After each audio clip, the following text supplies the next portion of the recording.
सब लोग इस बात पे हैरान परेशान है कि इमरान खान की उनकी तीनों बहनों के साथ मुलाकात हो कैसे गई। इसी हवाले से हमारे साथ मौजूद है अयाज अहमद।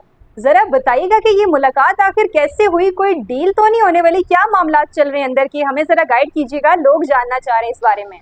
जी, बहुत से लोगों के ज़हनों के अंदर ये सवाल आते हैं कि कहीं पसे पर्दा कोई डील तो नहीं चल रही, कोई मुज़ाकरात तो नहीं हो रहे, एस्टेब्लिशमेंट के साथ कोई बड़ा ब्रेक थ्रू तो नहीं हुआ जिसकी वजह से ये मुलाकात हो गई है। क्योंकि कई महीनों से अलीमा खान की इमरान खान के साथ मुलाकात नहीं हुई थी और सलमान कमराजा को भी इमरान खान के साथ नहीं मिलने दिया गया था। अगरचे कोर्ट ऑर्डर्स मौजूद थे, अदालत की तरफ से हुक्मनामा था कि मुलाकातें करवाई जाएं, लेकिन ये मुलाकातें नहीं करवाई जाती थी। और फिर हमने देखा कि अचानक सलमान कमराजा भी अंदर चले जाते हैं, अलीमा खान, उनकी बाकी बहनें वो भी जाती हैं। इमरान खान के साथ कई घंटे तक की मुलाकात जारी रहती है और फिर अंदर से बड़ा तगड़ा पैगाम इमरान खान का बाहर आता है।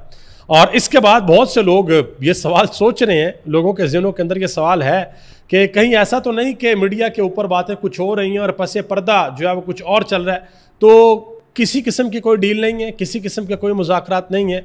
ये असल में जो स्टोरी हुई है वो मैं आपको बता देता हूँ।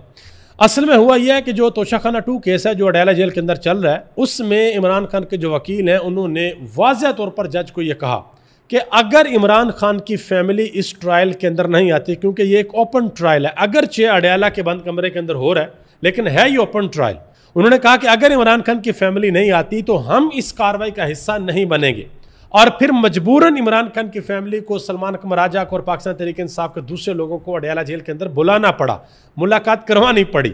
लेकिन इस चीज़ का अंदाज़ा बिल्कुल भी नहीं था कि जब ये मुलाकात होगी तो इस मुलाकात के बाद इमरान खान का इतना तगड़ा बयान अंदर से आ जाएगा। और वो ना सिर्फ पाकिस्तान तहरीक इंसाफ बल्कि हुकूमत और पाकिस्तान का जो निज़ाम है, पाकिस्तान का जो सिस्टम है, इन सब को उस पैगाम ने अच्छा खासा झटका दिया है। तो ये जो मुलाकात हुई है ये इमरान खान के वकला की आप कह लें कि एक तरह से उनकी मेहनत है। और जैसे ही इमरान खान का पैगाम उनके ट्विटर हैंडल के ऊपर जारी किया गया तो हैरान कुन तौर पर पहले यह कहा गया था कि तोशाखाना 2 केस की समातें अब रोज़ाना हुआ करेंगी, क्योंकि मुमकिन तौर पर ऐसा लग रहा है कि जैसे ही अदालती छुट्टियां ख़त्म होंगी तो अलकादा ट्रस्ट केस जो है उसकी अपील इस्लामाबाद हाई कोर्ट के अंदर लग जाएगी और उससे बरी होने से पहले पहले तोशाखाना 2 केस में इमरान खान को सज़ा सुनानी है। और सज़ा सुनाने के लिए आपको ट्रायल मुकम्मल करना पड़ेगा, आपको समातें करनी पड़ेंगी।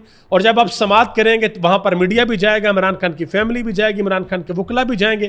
तो वो जो जज साहब है ना, जब इमरान खान का रात को पैगाम जारी हुआ, उस जज साहब ने इमरान खान के वकला को बता दिया कि भाई कल के लिए समात मुलतवी है, अभी तक नहीं पता चला कि अगली समात कब होगी। तो जो लोग सोच रहे हैं कि कोई डील शील हो रही है, कोई डील नहीं है, कोई मुज़ाकरात नहीं है।